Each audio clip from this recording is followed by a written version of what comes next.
ayol zoti bo'g'ining uchun surating hamisha chiroyli tursin. Chunki sen bu dunyoning jinisan.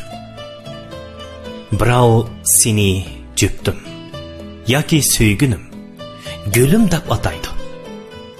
Birlari anam deb senden cheksiz huzur topadi. Yana birlari ocham deb senden mehrlanadi. Yana birlari singlim deb senden faxrlanadi. Yana kimdir biri qizim deb sening atrofingda aylanadi. Ular sana beqinadi. Senden kuch-quvvat topadi. Senden huzur oladi. Senden kuladi, yig'laydi.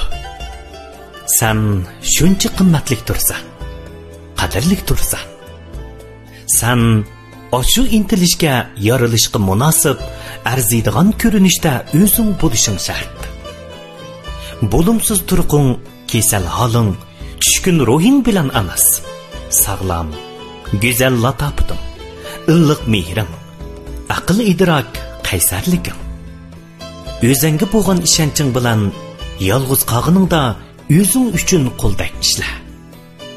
Zerikishingga fursat berma. O'zingni mukammallashtir. Hargiz chekkan jafolaringni bayon qilma.